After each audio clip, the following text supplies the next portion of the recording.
6:45. I gotta be off. Okay. Um, Try to run a little play real quick. yeah. So go ahead and set that shit off real quick. Welcome back to the MarcWes Sports Podcast. I'm Marcus Benjamin, chilling with my guy Wesley Pierre, aka Westradamus, and we give you that real sports talk from a South Florida perspective. We talk Dolphins, we talk Canes, we talk Heat, we talk Inter Miami, Panthers, Marlins, whatever it is, but we give you that real. And what's been real, West, has been the Miami Dolphins. Miami Dolphins. Hey, they've been real, but they've still some fake people out there talking about him. You know what Of I'm saying? course. There's a lot of people out there that's not really giving Tua his props. And I know you got something to say about that. Oh yeah, I definitely got something to A say lot of about that. talk about how Tyreek Hill is the guy. I mean, he is the guy, but I think Tua deserves more props than what he's getting. I mean, he's leading the league. I want to pull it up to make sure, but I know he's leading the league in Almost all the efficiency. categories. Yep. The I most believe efficient yards. I think yards, touchdowns, just a bunch of categories I seen earlier today, and I was like, damn, they still ain't giving us props. I seen Colin Cowherd today because while I'm working during the day, I just have the talking heads, and if I see anything like Dolphins, like if I see anything Dolphins on the screen or Hurricanes on the screen or Heat, then I turn the audio on. And then so I heard Colin Cowherd talking about, he would hesitate on giving Tua a contract. Stephen A today was saying that, well, I think it was yesterday, they was just talking more about Tyreek Hill and not about Tua. And when I watch the games, obviously I'm watching it from a biased perspective. Let's call it what it is. You know what I'm saying? I rock this Dolphins hat for a reason. Purpose, but when I look at it from a football perspective, there's a lot of times where he buys time. He gets out of the pocket and he keeps his head looking downfield. It's not like every quarterback can do that. And the timing that he throws on his first read or second read is just really good. A lot of these players, a lot of these quarterbacks in the NFL don't be doing that. A bunch of them is trash. Like Zach Wilson is trash. Desmond Ritter, it doesn't do stuff like that. And you go to the mid-tier type of quarterbacks like Kirk Cousins. Sometimes he looks a little, iffy at times. Deshaun Watson hasn't looked that great. You know what I'm saying? So to me, I don't think you can put Tua anywhere. And let me also mention Justin Herbert, bro. Like this, I don't know if you've seen in the past couple of games, but he was in a situation where he could have at least drove the team down in some kind of field goal position, and he was unable to do so. So I put Tua over him. There's only a couple of quarterbacks that I would probably put over Tua. Patrick Mahomes. I think that's it. Okay. Because I wouldn't put Josh Allen in front of Tua because he throws a lot of interceptions. And I mean, there is the element of him running the football, which is better than Tua. But Lamar Jackson, you could say that, is I think his overall game, you could argue, is better than Tua's.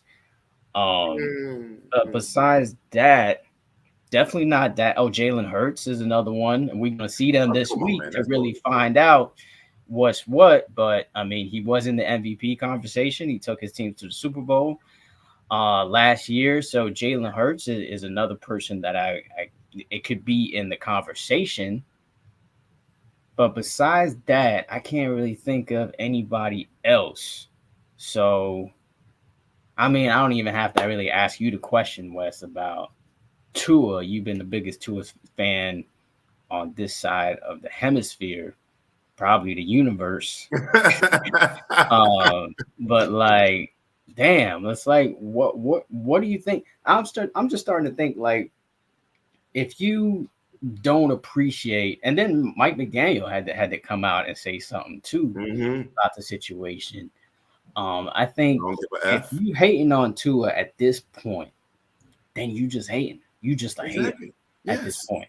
You're just a hater at this point because the stats show you that he is elite.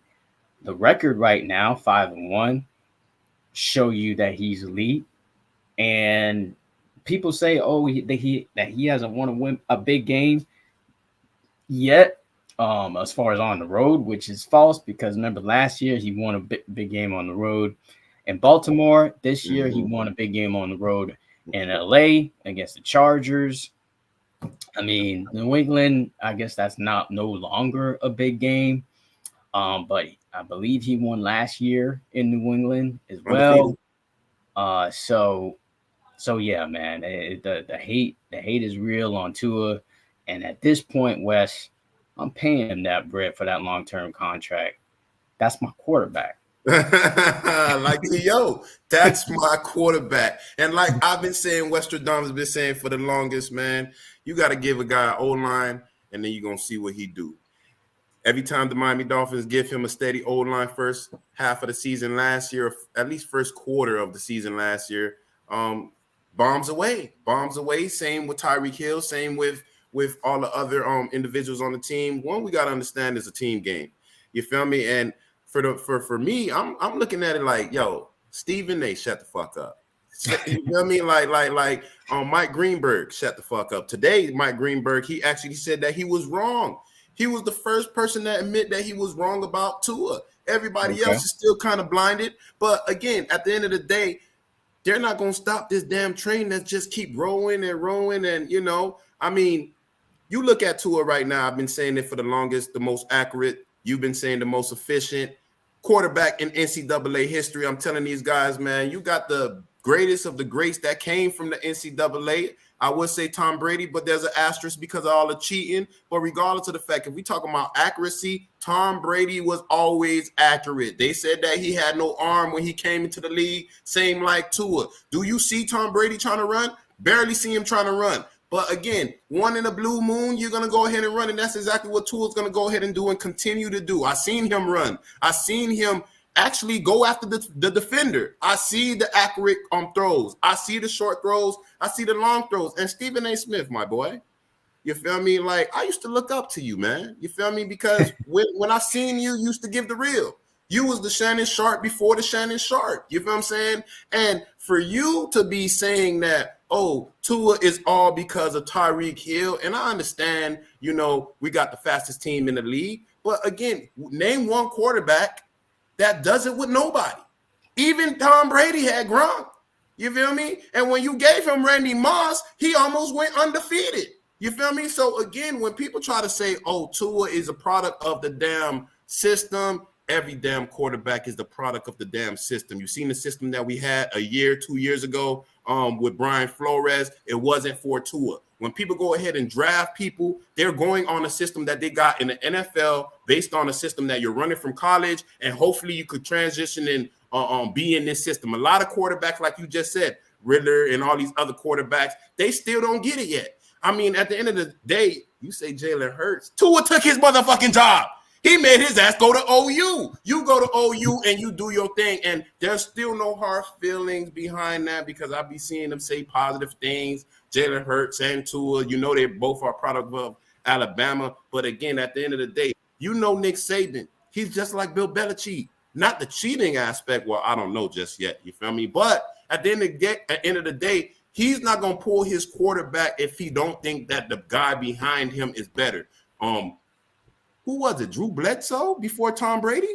It was Drew Bledsoe. He pulled him to put Tom Brady. And you see the 7 championships. Now, again, remember, I hate the evil empire. Remember, I call him Bill Belichick. Remember, I call him Tom Shady. But again, at the end of the day, you can't beat accuracy, man. I can't say Tom Brady cheated with the accuracy. He's always been accurate, and that's the same thing with Tua. You can't beat accuracy. You got Josh Allen This guy is like Dumb and Dumber. He doesn't learn. It's the matter of fact, is it the Twilight Zone or Groundhog Day? I think it's Groundhog Day when it comes to Josh Allen. Give us all these damn numbers, and then you're gonna throw an interception when it really means something, when the games really count. That's why you've been saying that you're gonna go to the final, the championship, or the Super Bowl every year, and you get close, but you just don't make it.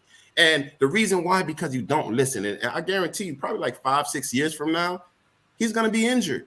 He's going to be injured. His career is going to be probably not as successful as it could be because, again, the NFL, it come with injuries. And this guy, he think that he's like Megatron or Optimus Prime, and he could just take these hits. Nah, you're a body. You have a body, and you got to make sure that you protect these things, and that's exactly what Tua's doing.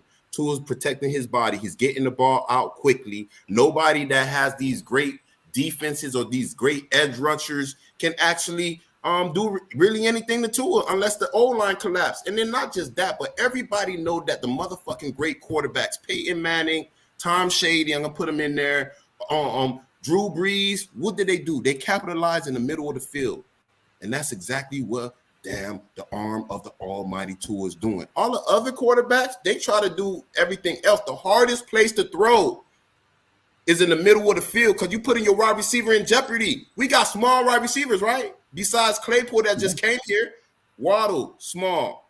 Barrios, small. Tyreek Hill, small. And he's always putting them in the line of traffic and you're not seeing no injuries. Why is that? Because the arm of the almighty Tua, the brain of the almighty Tua is consistently putting them in the right position. And I don't want to hear that shit because at the end of the day, we got some. That's why I'm comparing him to Tom Shady. But I'm going to call him Tom Brady right now because if I say Tom Shady, it's going to make it look some type of way for Tua right now. Tom Brady, accurate as hell. Got him them Super Bowls. First down, Super Bowl. That's exactly what's going to happen with Tua. First down, Super Bowl. And me, I didn't get it at a point because I was listening to Mike McDaniel, and every time somebody get injured, he's always talking about February. And I was trying to figure out what game is it fucking February. You feel me? You know what game is it February? I know. Super Bowl. Yeah. So the biggest game of the year. Exactly. So for him to be talking about that, it's just basically showing like, yo, we see the big picture. Last year, we almost beat Buffalo Bills with a third-string quarterback. We know that everybody hates us because of the beaches, the women, and the weather. We know everybody hate Tua, even though he's the nice guy. He says all around right things. You never find him in a club. He's a married man. He did everything the right way. Everything the right way. Got some money, then married his sweetheart. Then he wound up having a kid. Saying the right things in the film room, doing the damn judo, wax on, wax off, so he could go ahead and land straight when it comes to all the people that criticized him with his inability to go ahead and fall correctly. I mean, I can't blame the guy for not falling correctly because his whole career he was a winner, barely fell. You feel me? I mean, different, same sport, but in a collegiate level, you seen Ruben Bain the other day crying. Why? Because he's used to winning. He never loses. So again, when you lose and you're getting used to losing now, nobody get used to losing, especially when you're a born winner. So again, when it comes to Tua, he's putting himself in the best position. Mike McDaniels 305. Mike McDaniels is putting himself in the best position, and all these haters like Stephen A. Smith saying that, oh, he give dink and dunk plays and in the background behind you, it's showing Tua giving bombs away. So you basically, your own producers is contradicting you, genius. Yeah. Because again, if this is going to be your argument, you can't have your own company, ESPN, or the producers having the background showing that is opposite of what you're saying. So everybody that got something to say about the arm of the almighty Tua, the boy wonder, 305 Mike, kick rocks. And like Mike McDaniel say, we don't give a F. We're going to do what the hell we need to do to go ahead and accomplish what we need. You got to understand, everybody's not going to believe your dream when it comes to football and when it comes to life. You feel me? But it's on you if you're going to go ahead and make that shit happen. And that's exactly what they're doing over there in the Miami Dolphins. And me, Westradamus, is going to be right there cheering away I'm a tune on. I don't care. People can say I'm blinded. I am not blinded because, like what you said, Marcus, he's leading in all of these damn categories. Then you get the running backs. Mostra, 11 touchdowns? What's going on here? You feel me? Then you got A-Chan. And guess what? Jalen Ramsey. He's back. He's back. And it looked like he's coming to save the day. You feel me? Because at the end of the day, he's reminding me of Adrian Peterson right now. People say that it's supposed to take, he's supposed to come back in December. And like, damn, you already practicing? 305 Sports don't put that up there. I was like, what's going on? I had to watch that damn video at least like 10 times because it was just making me happy. It was making me feel good like Halle Berry, like I was saying. So again, all these haters, we not worried about them on the MarcWes Sports Podcast. Westradamus knows, Westradamus speaks, and Westradamus is speaking life into the Miami Dolphins, and that's exactly what's going to continue happening. I love the way that they're playing the Tua song at the stadium now, giving that man recognition. You feel me? You ain't hearing it in the background?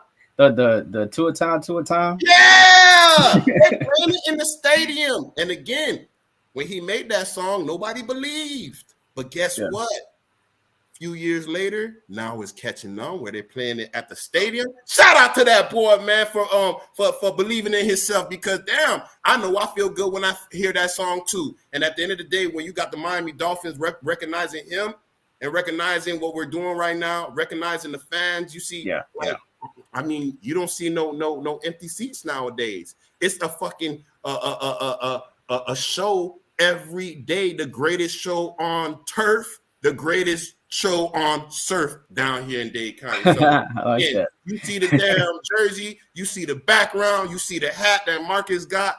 We're going to keep giving you this energy. You feel me? I know I'm going to keep giving you this energy. And I know y'all probably like, man, Wes, he's rambling. Nah. But you got to understand, don't nobody talk about the Dolphins like the MarcWes Sports Podcast or anybody from Miami because outside of Miami, they're looking. They're looking like that lady on Thanksgiving. Look at them. You feel me? I need beans, potatoes, all that. No. We're not looking over here. We know what it is.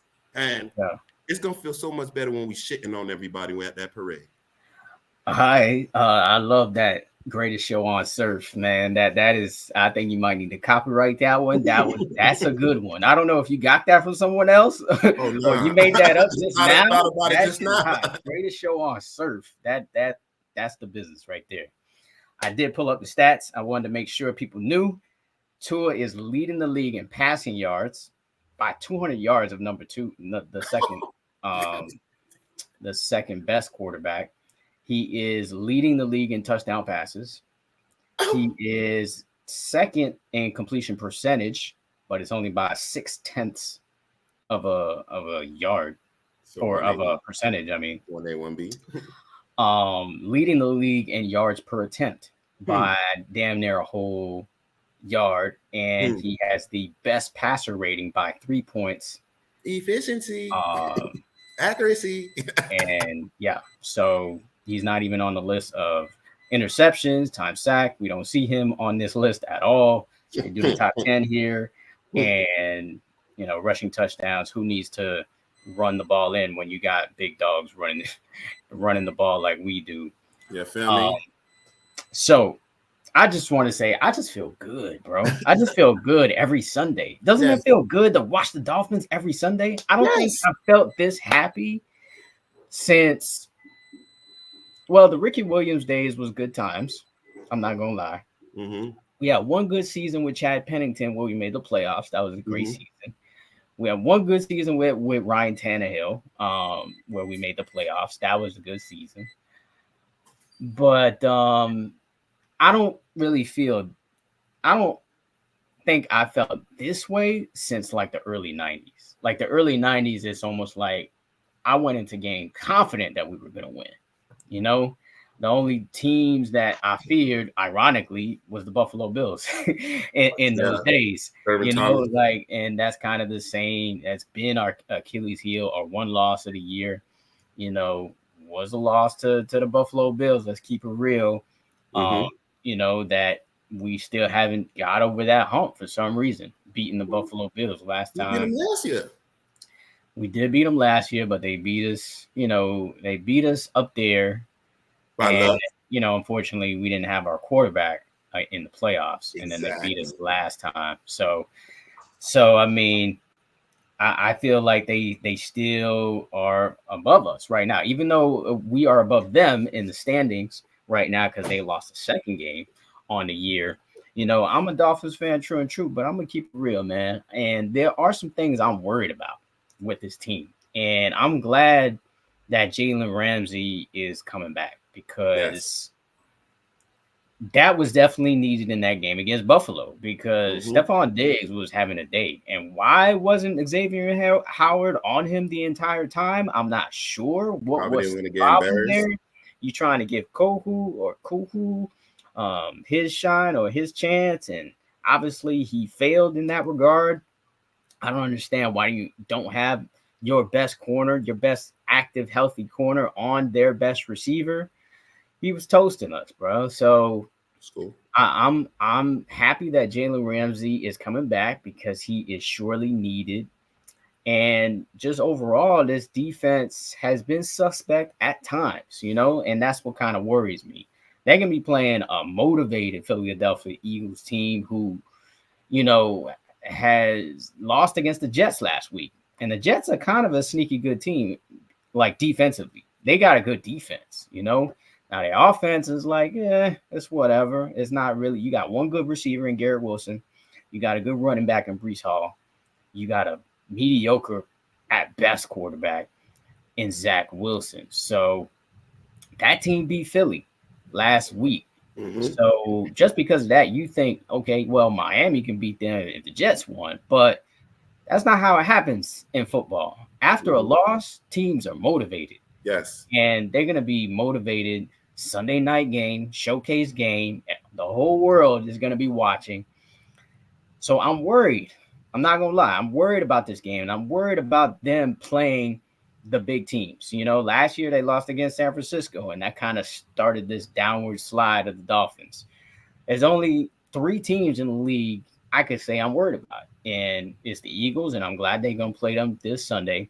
San Francisco 49ers, because they pretty much got an Avenger type of squad over there with Debo, McCaffrey, and all them boys they got on defense. We got a better office though. And then the champions, of course, the Kansas City Chiefs. We're gonna play them too. So we get to find out really how good this team is with those games. And yeah, I'm worried about those games just because I mean it's great to see the Dolphins blow out these teams because we would struggle with teams like Carolina, the Giants, and you know, teams that we blew out this season, Denver. We would struggle to beat those teams in the past, but the fact that we blown them teams out, blowouts don't even happen in the NFL for the most part. Ain't nobody scoring 70, 40 points. That happens in college. Until the So arm the of the fact that Almighty. they are just doing what they doing, they leading the league still in points scored.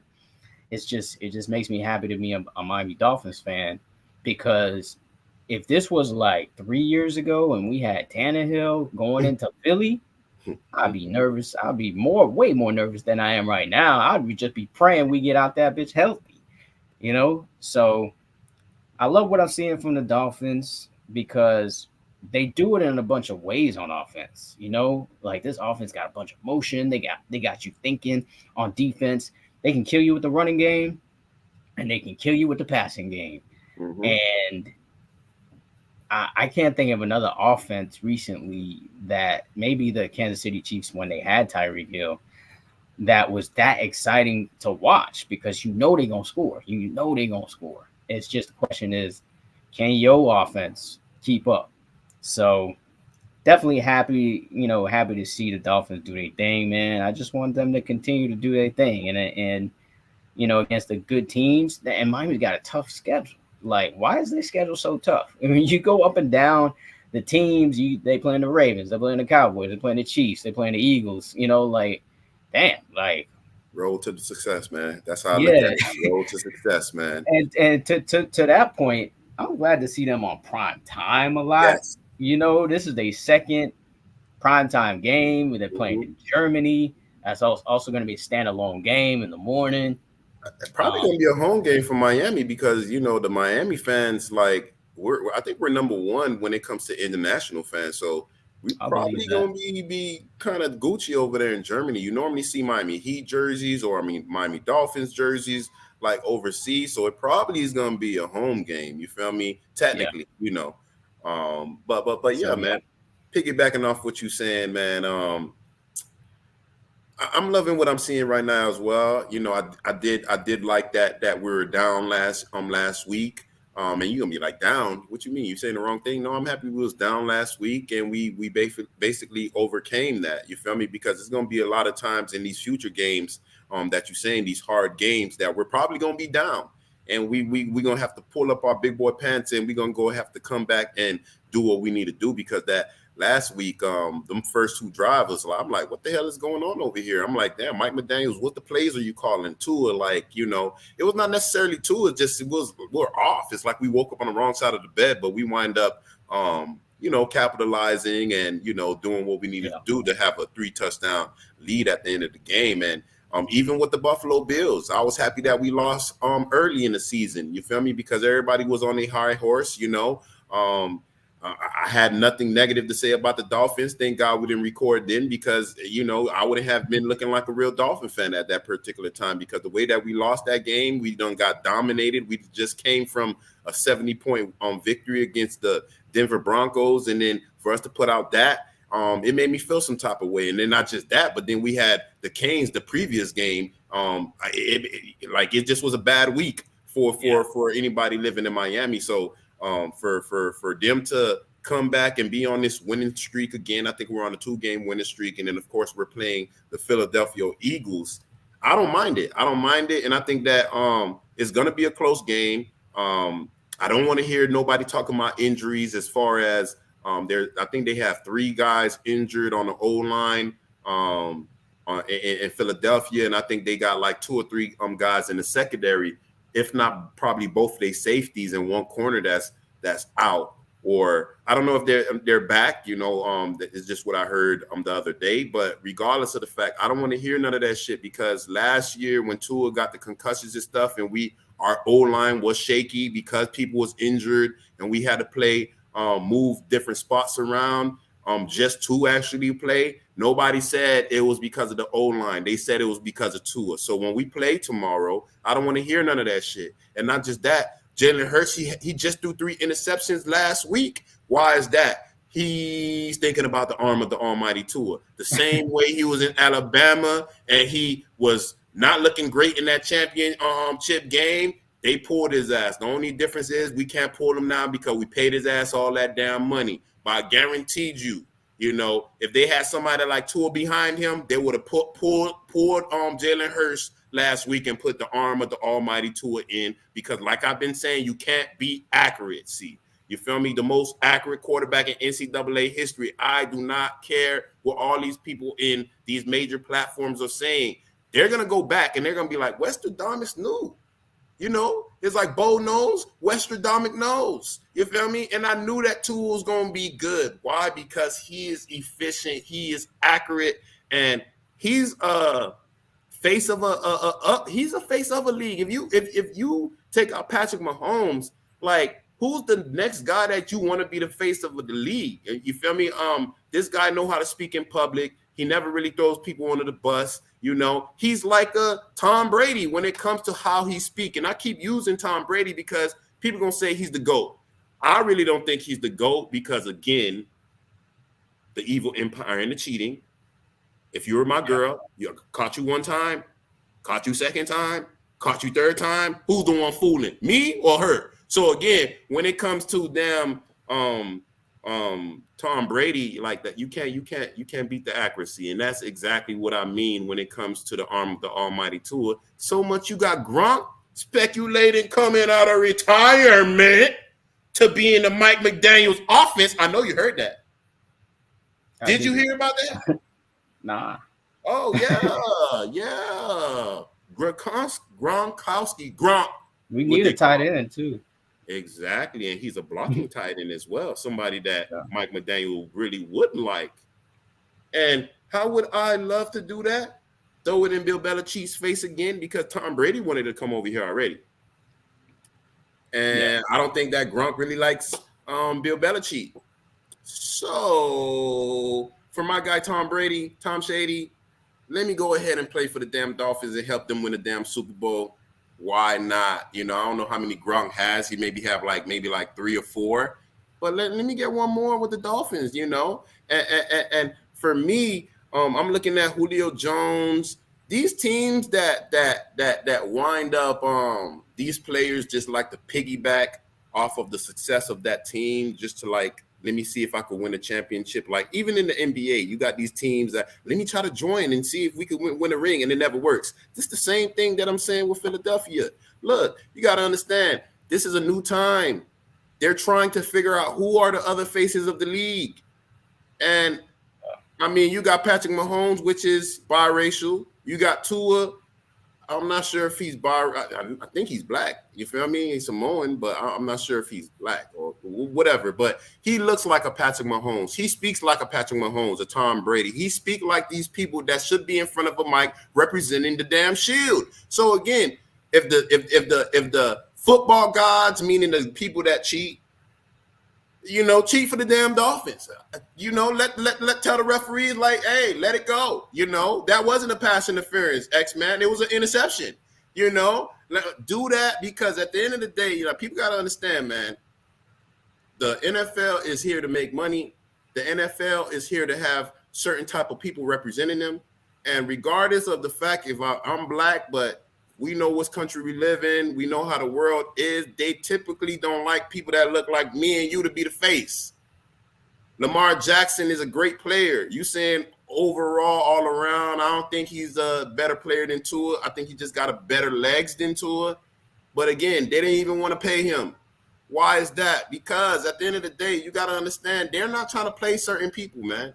They're not trying to pay certain people, and they're not trying to have certain, like he got braids and stuff like dreads. Like this is one of the reasons why Cam Newton could probably not get back in the league. I know he's probably better than half of these people in the damn league. But again, it's how you look. And me, I should be the number one person saying that because at the end of the day, when I be speaking to certain people like on the phone and they meet me in person, they didn't even must think that they was going to get this guy over here with the dreads. You feel me? They thought they were going to get somebody completely different. And, of course, you're speaking to me right now. We're on a podcast. So, at the end of the day, you're getting a different West because when I'm actually in school and, you know, teaching or this, that, and the other is more professional. Right. So, again, they're probably going to be like, they be thinking that they speaking a Caucasian. I know it's bad to say that because on what's speaking like a Caucasian, proper, because I know a lot of black people that speak proper as well. So, but again, I know what world I live in. And at the end of the day, when I speak a certain way to certain people on the phone or in an email and they're seeing the email and they're like, you know, you the way you write your emails or write on papers or stuff like that is on a professional level. They don't expect that to somebody that look like me, but it's cool. It's cool. You feel me? We look, me and Marcus, we know what we got to do to go ahead and make it out here in this world. But then again, I know reality, and the reality is they want certain people representing that brand, and certain people like Jalen Hurts. You're not that. Lamar Jackson, you're not that. Why is Jalen Hurts? Why is Jalen Hurts not that? He looks like me and you. You got the talent. You feel me? Look at Warren Moon. They don't even. Wait. You saying Jalen Hurts look like me and you? We're black. But Tua also does. Yeah. So you're saying Tua should not or should be? Tua. It's just like you see Russell Wilson. Russell Wilson is like Carlton. He's black, but for them, they're like it's a different type of black. You know what I'm saying? When it comes to, I'm just saying, Lamar Jackson is a different type of black. You know what I'm saying? Like Jalen Hurts is like, nah, I'm not saying that you did anything wrong. You didn't. You got the talent. You got the clean cut, this, that, and the other. But that's not the guy that they want. They want somebody like Russell Wilson, even though he's like he's on his way out. They want someone. I'm gonna disagree with you on Jalen Hurts' part. I'm gonna disagree with you on Jalen Hurts. I think they want Jalen Hurts to be the face of the league, to be honest. Face of the Eagles, not the league. I mean, I think they do. I know what player that can't be the face of the league right now, and that's Justin Herbert. It don't matter how beautiful he looks or how white he is to the public. Like, he can't be the face of the league. I think one conversation or argument we have to dead right now, put in the cemetery, is that who's better, Tua or Justin Herbert? It's the almighty arm of the Tua, just like my guy Wes says. You know what I'm saying? But as far as the face of the league, I mean, Patrick Mahomes is, I don't know. He got curly hair. I mean, I guess, but he's still black. Think about it, I think Jalen Hurts. I think they want him to be the face of the league as well. I don't think he is. I hear what you're saying about Lamar Jackson for sure. 100%. You know what I'm saying? He's dark skinned. Yeah, he's got braids, whatever he's got. You know what I'm saying? He doesn't. I mean, he talks with, I guess, with a southern accent. I think that may be a problem or whatnot, but not just like Chosen. You see how Chosen speak? You see how Chosen speak? Like me and you, we from the crib. Like it's all good. Like you speak like that. As long as you catch the ball, we don't care. But why is he not in the game like that? Why is, you got the speed, you got the height, you was dominating it in preseason or off season period. Why aren't you getting that shot? Because again, you look a certain way. You got the wicks. You talk like you would. I think he's just not good enough, bro. Like, come on, Tyreek Hill is what Tyreek Hill look like, man. Tyreek is dark skinned. You got braids or whatnot. He's not your typical guy, but ain't nobody starting over him. Yeah, well, that's Tyreek Hill, man. He's the best wide receiver in the damn game right now. Like he could come on, man. We got a damn jungle cat back here in the backfield. You feel me? So like he got to exclude him out of that argument because Tyreek Hill ain't nobody. Personally, not me. Ain't nobody you can't start in front of him. You got all type of wide receivers right now that's supposedly supposed to be better than him height wise. But if you're talking about all around talent, speed, catching ability, changing what you got to prepare for, then I'm gonna give that to Tyreek Hill. And doing backflips in the end zone with cell phones. The damn camera. Oh, with the cell phone. Yeah. Well, I'm over here like, yeah, that's what we want. You feel me? Like he hyping us up. And that's something that we haven't had in Miami for a while. Yeah, we scored the touchdowns. But like, we having fun out there. Exactly. They dancing in the end zone. Every week is a new dance. Every week they pulled out remember the Titans dance with the I'm over here vibing like, yo, man. I'm like, yeah, that's what we like. And we got that with the offense. Defense wise, now we look like we're gonna get that with Jalen Ramsey because I think he's that vocal guy like Tyreek Hill. He's that guy that's gonna be talking shit. Like we like to talk shit. All the great players talk shit. Michael Jordan talks shit. Tom Brady talks shit. You know what I mean? We got that in the backfield, and hopefully it's a good thing. As far as with this game, I think it's going to be a close game between both of the teams. I think they're going to have coverage about how both of them went to Alabama, how Tua wind up getting the job from Jalen Hurts and having Jalen Hurts go to OU while Tua won a championship, while Tua basically stole his team and propelled his success to make it to the NFL behind him having a bad day. But again, that could be motivation for Jalen Hurts because last week he had a bad day. He had 3 picks. They won the game, but they should have lost. And it kind of was like how it should have been in that championship game before he got pulled. So for him, he may want to come back and fire in all cylinders. But look, when you got the arm of the almighty Tua, the most efficient, most accurate quarterback, I got to keep saying that shit because people seem to not understand what is football. Football is timing. Football is accuracy. Football is throwing the ball a certain way so your wide receiver can actually catch the ball because some quarterbacks throw so hard like the wide receivers' fingers be hurting. They be breaking the fingers of the wide receivers. And he throw a catchable ball. He throw a accurate ball. He throw a ball where he's not putting his receivers in harm's way, except one that he had in the middle of the field with Waddle last week. But besides that, man, like if we could just play our game,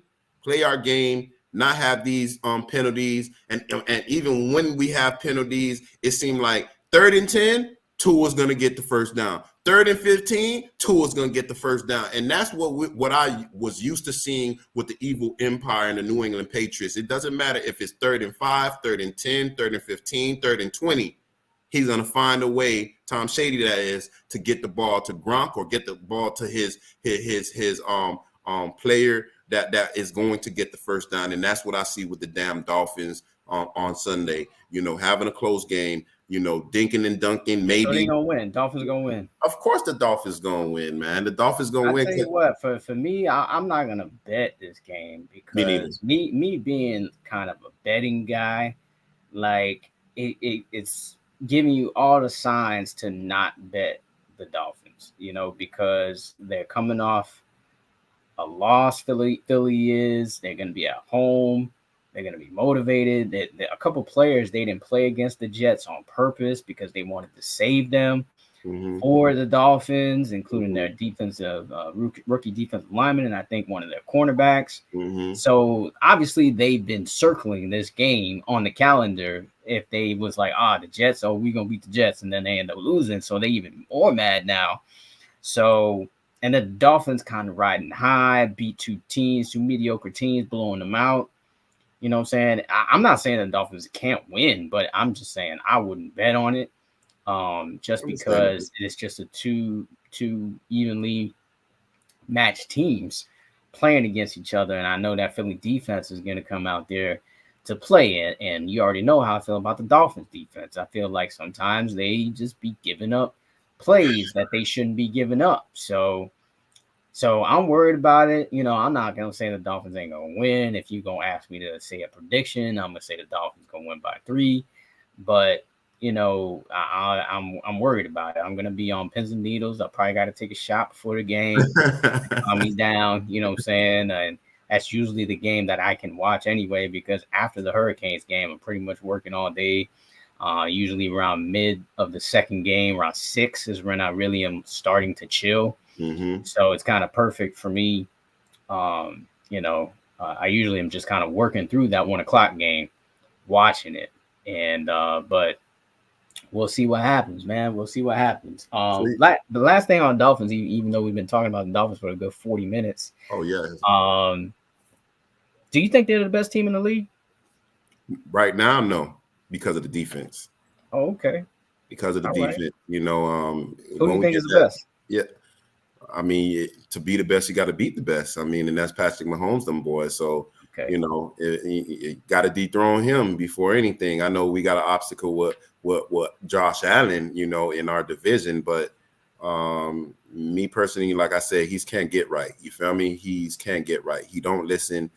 He's gonna get himself injured. Hopefully, he get injured in our game when we do play him.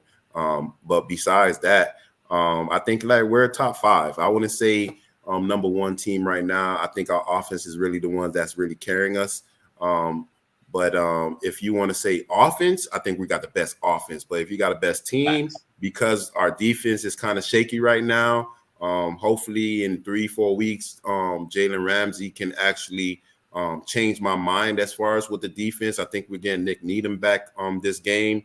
Hopefully it just gel right, because at the end of the day, new scheme, new defense. I know Jalen been there for a while, but it's different looking at a playbook compared to getting the tendencies on the field with the rest of your players. So especially if you're probably going to be the number 1, number 2 defender on the team. So when we get our defense up, then I'll go ahead and say change my opinion. But for right now, top 5, just because our offense is so potent, the arm of the Almighty too is so accurate, and I think all that hate and motivation from everybody that's just downing us, saying that it's a fluke, I think that's all good motivation for us to go ahead and succeed this season. Yeah, so same thing for me. I mean, I think the Chiefs right now, you can't say the Dolphins are better than the Chiefs yet, even though the Chiefs did lose a game, but they was without Travis Kelce and without their best defensive lineman as well. Chris Jones not in the game. So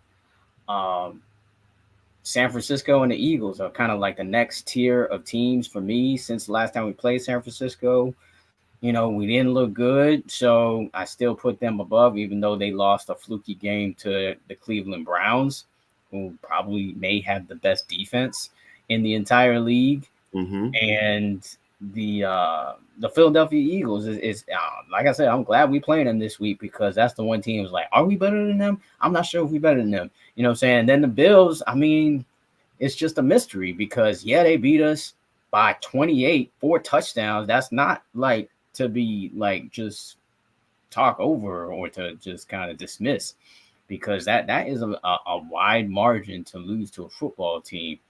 So Bills, like, even though they got 2 losses, it's like, and until we can beat them again, I'm not sure if we're better than them. And there's some other teams out there like Detroit, who looks pretty good. I mean, they're the one team that did beat Kansas City, like I said, without them 2 players.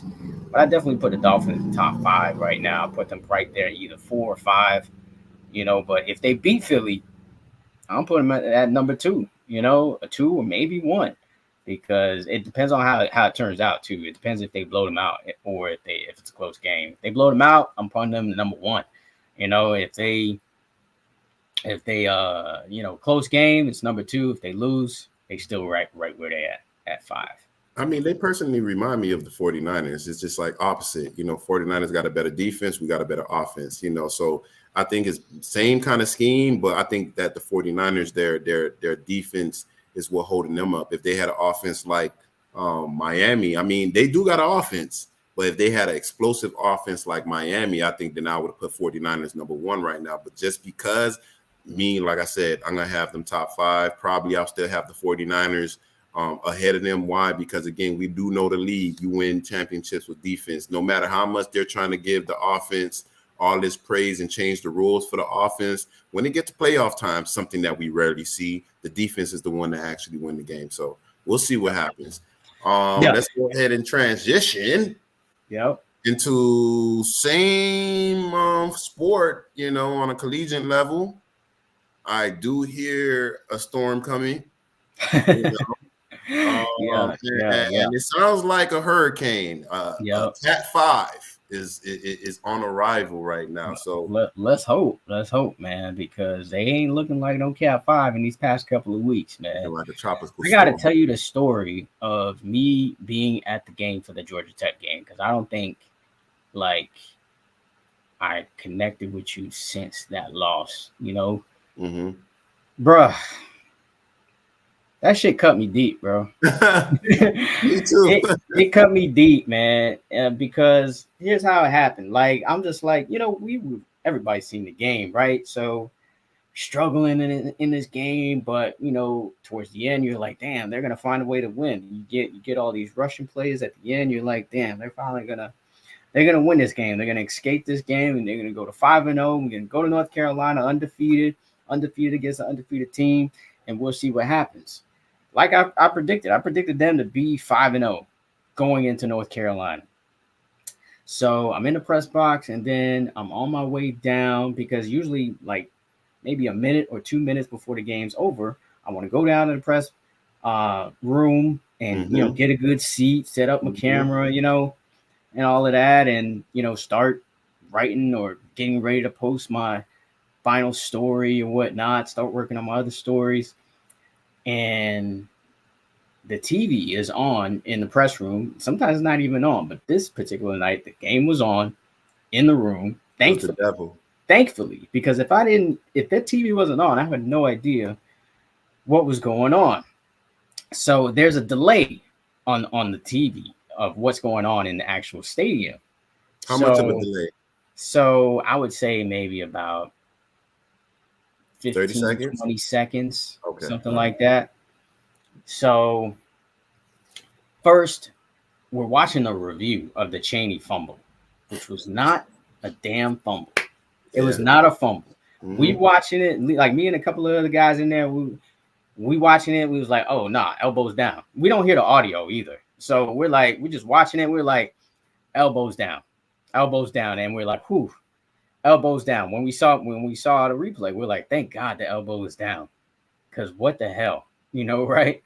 And then all of a sudden we're like, oh, they're lining up. Georgia Tech's getting the ball. Like, what?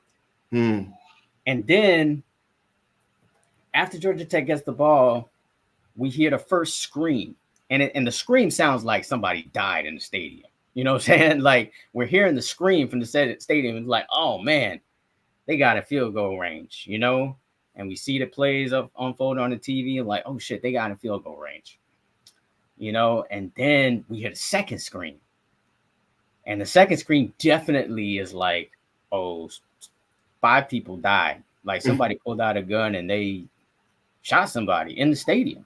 That's what it sounded like, you know. And then in our mind, we're like, damn, they got in field goal range. They gonna kick a field goal. I gotta go back up to the press box to watch overtime. That's what I'm thinking in my head, you know. And then we see what happens on the TV. When that shit happened, bro, like I literally said, because usually I'm calm, cool, collective, and I'm trying to be professional. When I seen that shit happen, I was like, are you fucking serious? Where everybody else said that was with you. I know it was dead silence. I was the only one who kind of said something out loud. It was dead silence. Because I think people were like shocked. Felt like it was a horror movie that just went wrong, you know? Like, I was like, are you fucking serious? Are you fucking serious? You know? And then, like, we didn't hear the audio shit. We weren't hearing, oh, he could have took a knee, that type of stuff. In my head, I'm just like, I can't believe they didn't call him down. You know? They didn't call him down. And then when you see it all unfold on TV, you're like, I can't believe this shit happened. You know, I cannot believe this shit happened. And it was one of the worst feelings ever, you know, to kind of go through that and then just to hear Cristobal say what he said. And I was just like, what? It just made me feel like, okay, we must be cursed. We must be cursed. Like, because are you serious? We were on an all-time high, 5-0. About to escape over a team that we should have dominated, and then that happens, and then like the fallout afterwards. Oh my god! Like on my website, on the YouTube, people commenting like crazy. You know, like yo, this is terrible. Yo, Cristobal should be fired. Worst sports moment in sports history. And you know, I did my my Benjamin report. I don't know if you've seen it. I seen it. I was just like, man, it was like, it was just baffling what happened, and we still devastated. Yeah, to pick up the pieces from that type of loss, it was just like, I can't believe this. And then I was mad too because I was like, I already booked a flight to North Carolina. I'm thinking this is going to be a really good game, and it just kind of took the air out of the whole thing, man. Like, I almost posted the story with the wrong score. Almost every reporter almost did the same thing. It was like, oh man, I almost posted the story with the wrong score, the wrong outcome. Everybody had to change everything last minute because the whole story just turned into those last minute, those last seconds. The whole story was it was a microcosm of the whole game, the whole season. Miami Hurricanes football program was put in those last 26 seconds of that game. Yeah, and then I started thinking about, and then my mind started going, man. I was like, it was weird because it was 26 seconds from the 26-yard line. You know who wore 26? Sean Taylor wore 26. Who gives up the game-winning play? Your All-American safety, Cam Kitchens. Like, all kinds of stuff was going through my mind. Like, when this happened, I was just like, because I was like, man, this is some voodoo shit. Like, what happened? You know, like, I don't understand. Like, how does Mario Cristobal have a lapse like that? How does nobody else on the team not tell you, bro, we just need to kneel the ball down? You know, like, how? I mean, Don Chaney, like, he was down, like, and then, like, why do you, I don't know if you've seen any of my stories, but I question, like, why do you give Don Chaney the ball 8 straight times?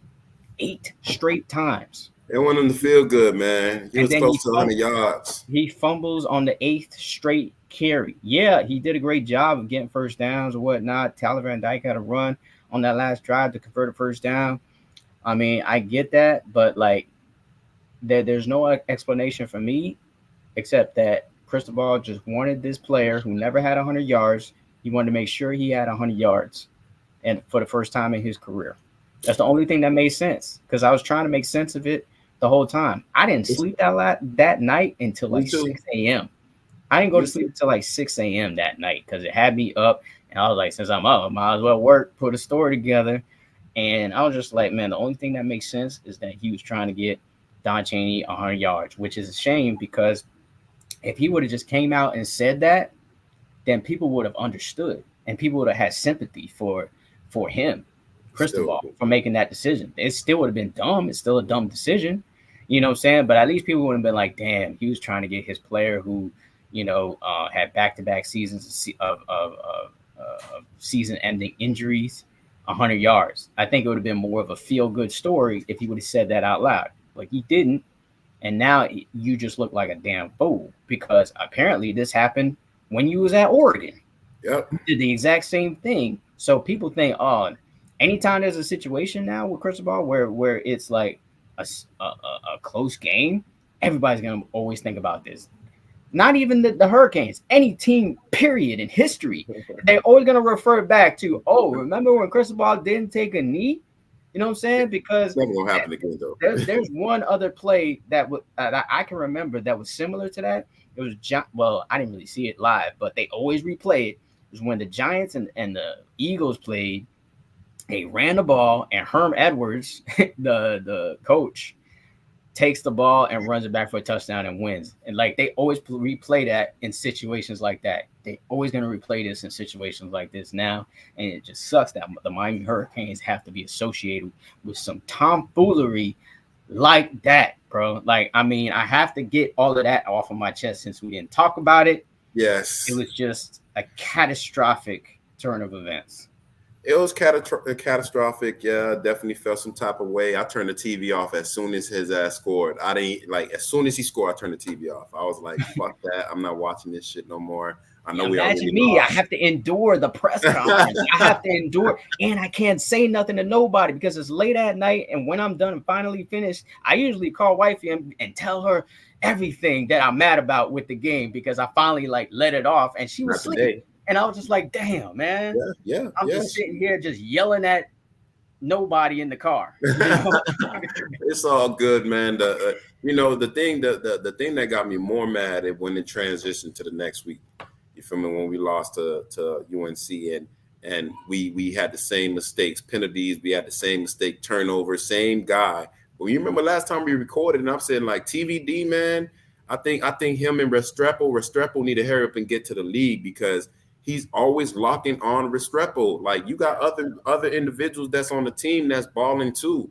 You remember when I said I wanted to see Robbie, I wanted to see more of Nathaniel Joseph, I wanted to see certain people. These the same people that look like Restrepo. I mean, Restrepo got more games under his belt. You feel me? But regardless of the fact, me personally, I think athletic wise, the other two is better than him.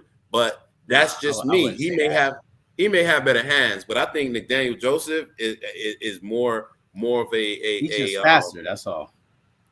Not just faster, but I think he's quicker too. Because it's you quick and fast. It's different. Because you remember Landry for the Dolphins. Landry, Jarvis Landry, he wasn't fast, but he was quick. You know what I'm saying?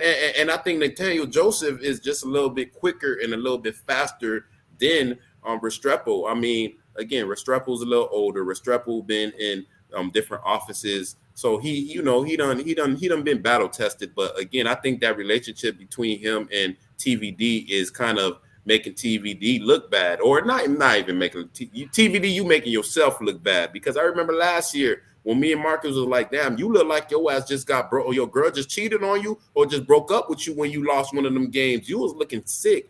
You look like you just don't have it. You got the talent, but you don't have it. It's kind of like Justin Herbert. You have the talent, but you don't have it. I don't know what it is. I can't put my hand on it. But yo, you need to tighten the hell up because at the end of the day, we got my dog Emery back there. I know he's they don't want to use his red. They want to use the red shirt. They don't want to use that right now. Play more than 4 games, and then that's considered a year. But yo, if you continue playing like this, man, you think Mario Cristobal is gonna fall on the sword for you? No, he's not going to fall on the sword for you because as a player, as the quarterback, you should have known to change the damn play. They told us in the beginning of the damn season that you have the opportunity to call your own plays, and you should have damn saved Mario Cristobal with Georgia Tech. You should have done better when you played UNC, and now when we playing damn Clemson is not looking great this season, but they possibly still can be better than what they've been displaying.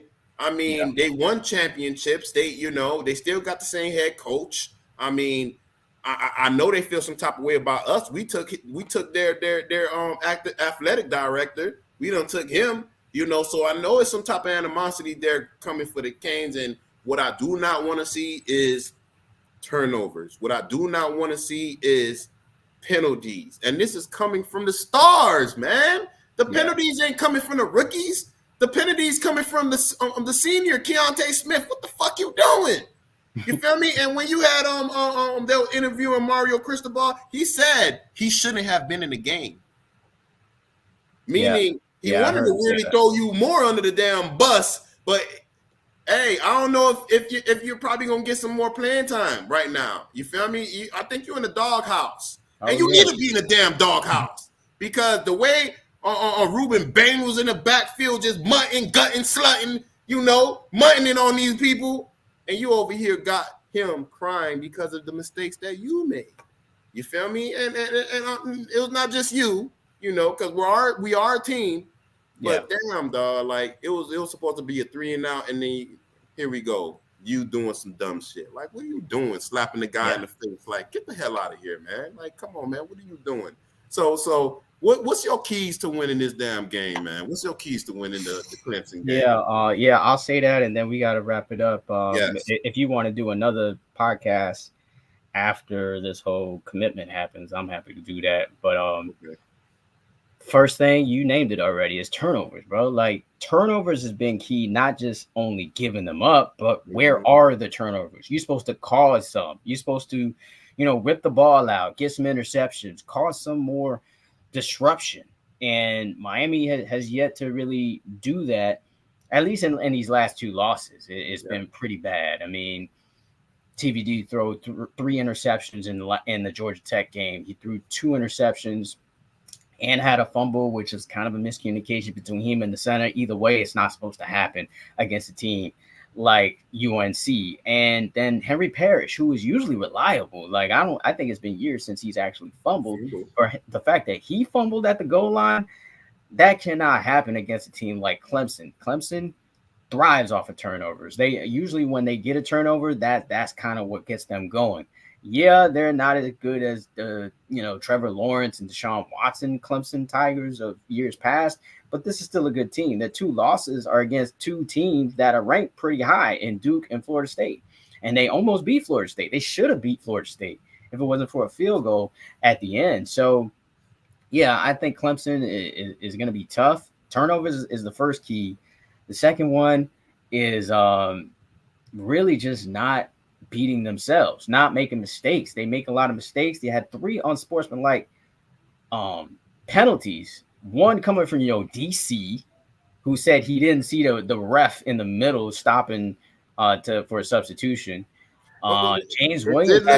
It did look like they weren't calling the timeout though. So I kind of understood why he ran on the damn field, because it didn't look like they were going to give us the damn timeout. And I'm at home, and that's why I was looking. I get it, but still, as a coach, you gotta hold your composure, because they threw the flag because when he slammed his headset down on the field, that's why they threw it. So you gotta hold your composure, and I think penalties, man. I just put a story together, and they averaged 7 penalties a game, which ranks 109th in college football. So you gotta eliminate these penalties. That is a big key. The other one is, you got to stop or contain this running game, because Clemson, that's their bread and butter, really running the football. You got 2 legit backs that will probably be in the NFL next year. One, Will Shipley, who looks like a bigger Christian McCaffrey, and then Phil Maffa. I think these 2 guys have potential to really make it to the NFL, just like they had with previous backs from Clemson. And then their quarterback, who is a young dude, but he's athletic and he can get out and he can run. So you got to contain, get pressure on him like you did with Drake May in that first half, and then stop him from running for a first down on third down. That's going to be a real key to this game, like stopping the running game and then also stopping the QB run and getting pressure. And then the other thing is what you alluded to earlier as well, is like you got to throw the ball to somebody else besides Xavier Strepo. I mean, the dude is balling. You got to give it to him. He is balling. He catches damn near everything, and he gives you yards after the catch as well. But he's not the fastest on the team. Rashard Smith is much faster than Xavier Restrepo. He needs some catches. I mean, he needs some targets. I mean, you got to – Jacoby George had a great first half in that UNC. Where was he in the second half? Why weren't you targeting Jacoby George in the second half? I don't understand it. And where the fuck are the tight ends at? The tight ends haven't showed up at all this season. Jaleel Skinner, where you at? You were supposed to have this, season where you were supposed to take it to the next level. You are ghosts, in this offense. And then Elijah Arroyo, he's hurt. I get that, but he's back 100% this week. I expect him to be involved in this offense. And then Riley Williams, who seems like he's legit. Like he's a freshman. He gave you a touchdown when you threw him the ball. Come on, throw him the ball more. He's been doing great blocking. And so Cam McCormick, I understand he's your blocking tight end, but sometimes you got to sneak him out. Sometimes he can catch the ball as well. I mean, he old enough, he's damn near 30. So, throw him the ball more. So I think they just need to spread the ball a little bit more on third down, stop being so one-dimensional, and stop targeting Xavier Restrepo the entire time. I love X. I've watched him since he was at Monarch High School. Then he went to St. Thomas, and then he went to Deerfield. Great kid, great family, always says the right things. He's a dog. He works really hard, runs great routes. You know what I'm saying? Gets open. That's why he gets the ball. But there's got to be somebody else open. You got to start calling plays for other players in this offense, because if you do, then Restrepo might be more open. You know what I'm saying? Restrepo might be more open down the field because you got to worry about somebody else in this offense, So that's really the keys for me. You got to cause turnovers, not make turnovers, stop their running game, stop their QB run, stop with the silly mistakes and the penalties. And then the other part too is that, these DBs, we need you to just be DBs. You know what I'm saying? Like, you don't have to be super aggressive all the time, like what Cam Kitchens did in the Georgia Tech game, or Jaden Davis did in the North Carolina game, trying to swat the ball away. If he would have just stayed home with the receiver, he probably would have at least stopped it from being a touchdown. So those are the type of plays, and Chris Ball talked about it as well. It's like they need to start making routine plays.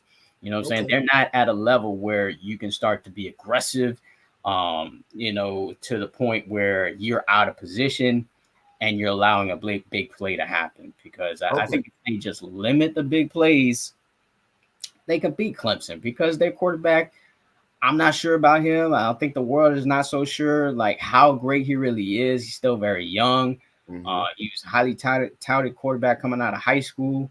But he's no Trevor Lawrence. You know what I'm saying? He's not that guy. You know what I'm saying? So I think if they could just make him one-dimensional, make him throw on third and long, I think Ruben Bain should get to him, and others should get to him, and they just got to contain him, make sure he doesn't run, because he can run. It's just seemed like every quarterback in the ACC can run. You know what I'm saying? Drake May can run. Haynes King can run. You know what I'm saying? Jordan Travis, Florida State, he can run. So it's always going to be an issue to stop that QB run. I wish our QB ran a little bit more. But, those are the keys to Miami beating Clemson. And I think they will, though. I still have a belief in them. I picked North Carolina to beat Miami last week on my prediction story, which ended up being right. I just wanted them to prove me wrong, which they didn't. You know what I'm saying? Because Tyler Van Dyke has yet to prove that he can win a big game on the road. I looked it up. I was just like, when has he won a big game on the road? The answer is never.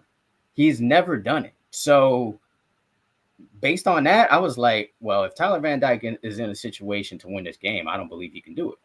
Because in the last two games against North Carolina, he was in a situation where he could have won the game, and he didn't do it. He ended up throwing an interception. So Like what usual. happened? What happened in this game?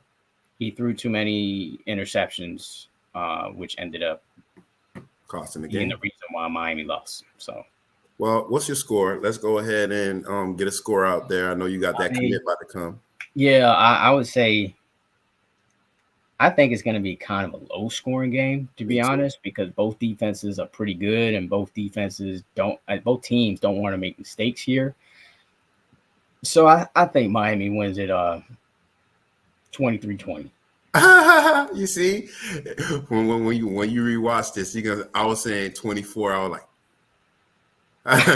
so I was saying 24-20. I think that's going to be the score. Of course, we're normally in line with the scores. You feel me? Sometimes we're on the same page 100%, but we're still on the same page right now. 1 point, 23-20 to Marcus, 24-20 myself.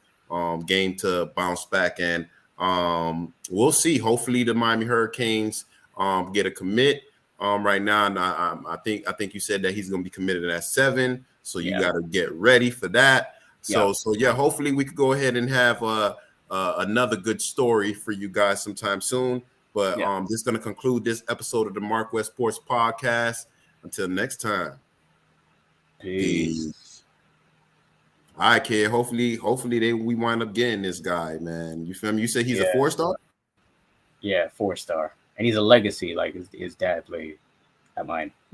So. Okay. All right. Let me I'm gonna be on my phone seeing what's going on with that. But yeah, go ahead and get ready with that. You feel me? And I'll holler at you, kid.